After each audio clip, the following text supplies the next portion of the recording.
Yogi Surajnath, Guru Buddhanath ji, Gorakh Sabadi, the sayings of Gorakhnath, Sabadi number 240। उजल मीन सदा रहे जलमय, सूकर सदा मलिना, आत्म ज्ञान दया बिनि कछु नाही, कहाँ भयो तन खीना। Translation by Bhagwan Nath and Suraj Nath. A clean fish always lives in water. A pig is always dirty. Knowledge of the self is no good without compassion. Why did you waste your body? Or where did you waste your body? Some explanation in both Hindi and English. Hindi और अंग्रेजी में कुछ स्पष्टीकरण। इस शब्दी बाबत हमने कल ही video बनाया है और वो प्रकाशित है इसके पहले ही। ये दोबारा वीडियो बनाने की इस अवधि बाबत आवश्यकता इस तरह से महसूस हुई कि इसमें जो दया या दया करुणा शब्द है, कंपैशन, मर्सी, कंपैशन, उस बाबत कुछ समग्रता के साथ, थोड़े में ही मगर समग्रता के साथ पूरे रूप से स्पष्टीकरण दिया जाए, जो अपने आप में एक समझ की आवश्यकता है। दया या दया करुणा समझने के लिए हमें चित्त चेतना को समझना आवश्यक है, ताकि क्योंकि सारी बात तो चित्त चेतना प्रवाह में है, चित्त चेतना गति में है, चित्त चेतना की कार्यकलाप से है।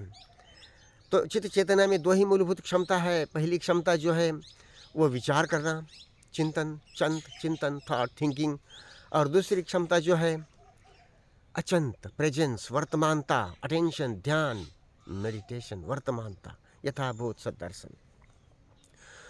ये दो क्षमताएं विचार में मूलभूत रूप से होने से, और विचार की क्षमता में विचार का गतिमान होना, विचार का धीमा किया जाना, विचार का स्थगन होना, ये बात भी विचार के क्षेत्र में ही समाहित है।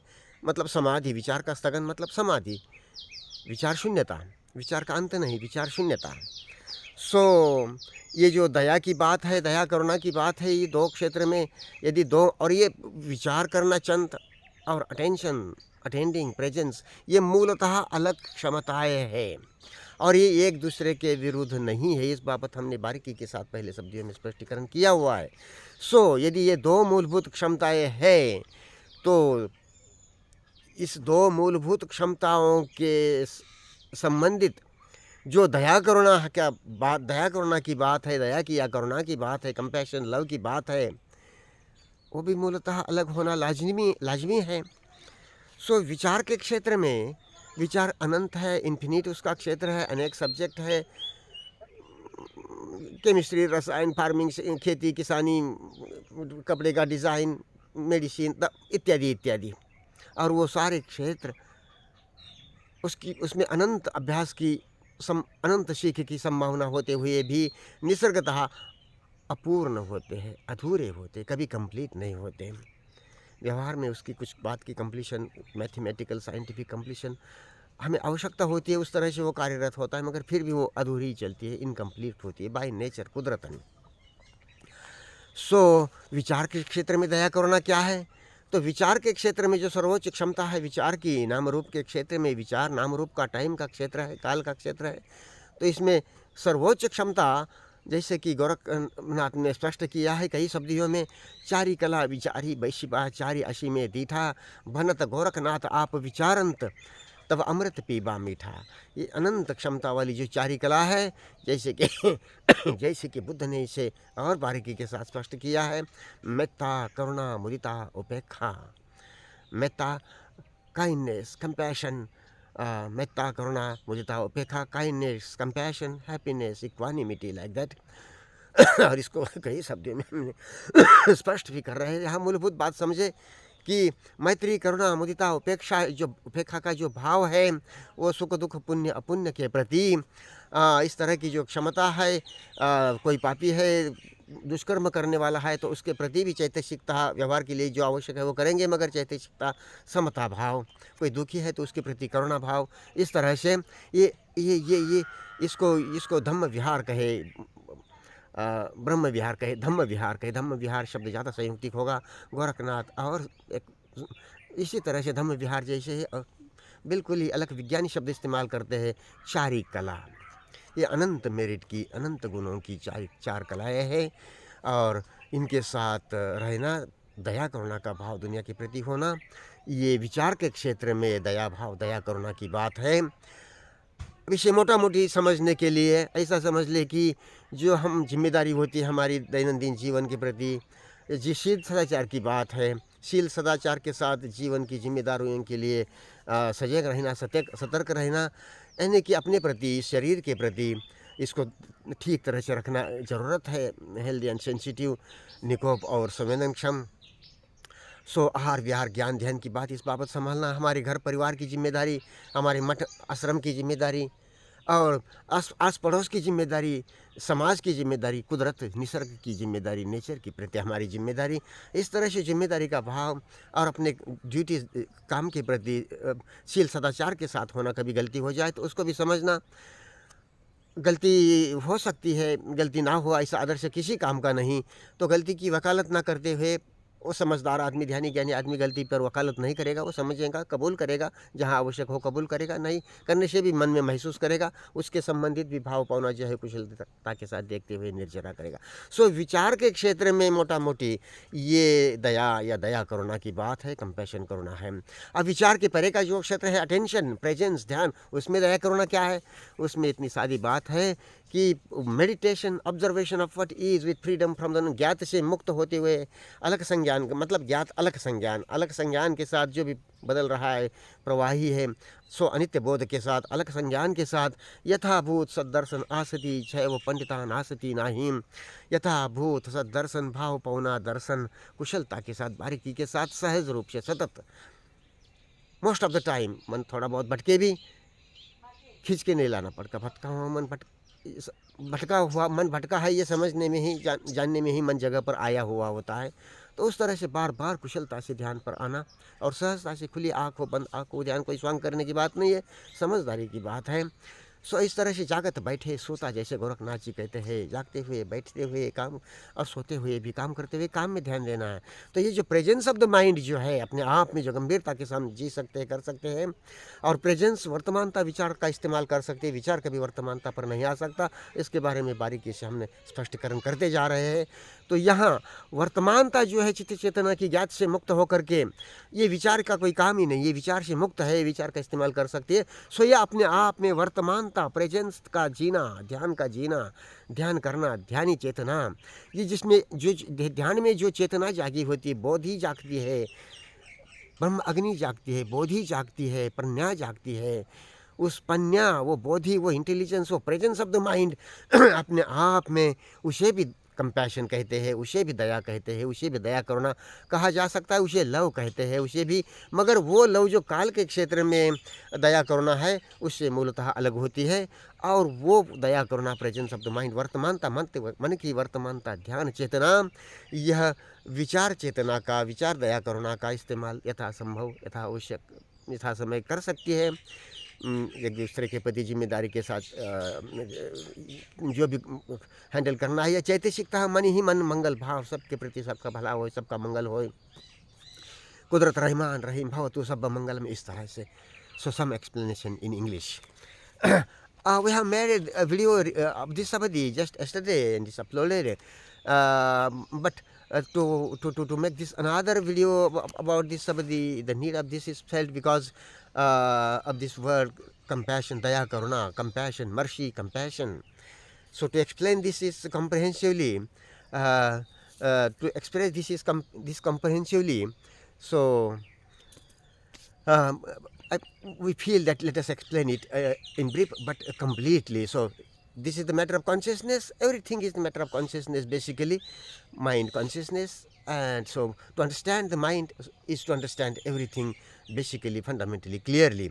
So in the field of consciousness as a whole, there are only two basic possibilities: one, thought or thinking, and the other is attention or attending. These are fundamentally different capacities, potentials, and they are not opposites of each other.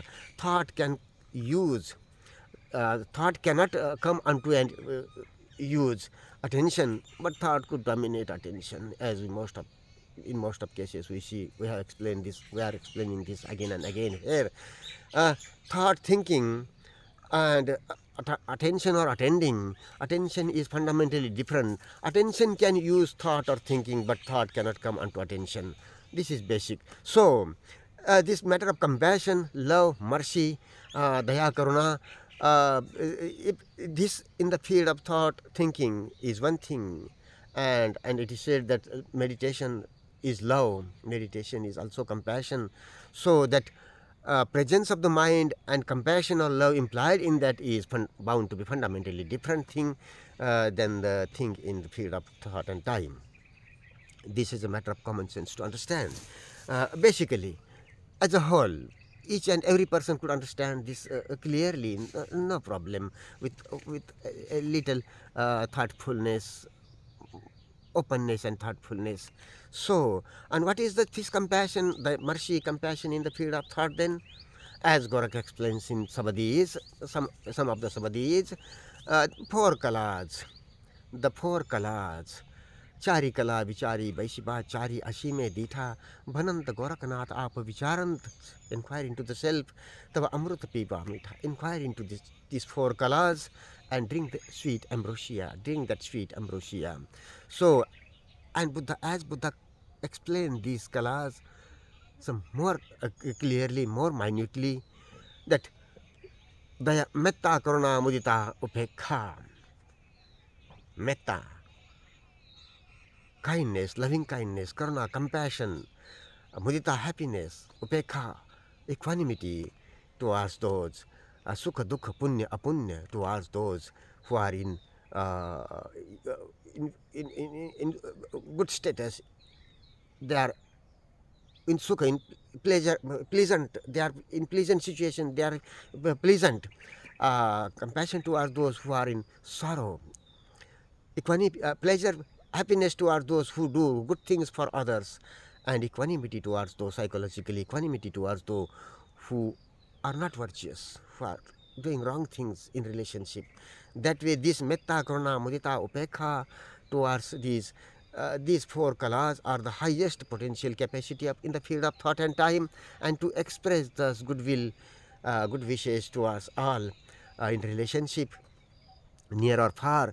And this is one thing. This is one thing. This is in the field of this matter of mercy or compassion is in the field of thought and time. The other field, fundamentally different, attention, presence of the mind, observing what is happening, the singing of these birds, sound of insects, attending it present, closely, diligently, observing this breathing or this ever-vibrating sensation, and this book of the mind, consciousness, expressions, feelings, bhava, pavana. That way, steady observation of in and out, and it is not our consciousness. It gets filled in the mirror of relationship. So it is part of this stream in relationship, global stream, bhava sagar, global ocean of this consciousness, bhava sagar, global stream of the consciousness, bhava pravaha. Like that, observation of this stream, free from thought, with insight into its changing nature, that is anitya bodh, freedom from the known by knowing its place, that is the alak sangyan, the alak sense. This way, this observation in itself, this presence of the mind, attention, meditation, observation is, which is emptiness. This itself is said to be compassion, love, mercy. However, this feeling of love, mercy, compassion, as metta, karuna, mudita, upekha in the field of thought and time, and this matter of presence of the mind in itself, love, compassion, mercy, as this presence is bound to be fundamentally different. This is so. This we need to understand what love and compassion in the field of thought and time is, and what love and compassion in the this as emptiness in the field of emptiness, nothingness, presence, attention, meditation is. And presence, meditation can use thought, thinking, but not vice versa. I hope we are clear. This is it.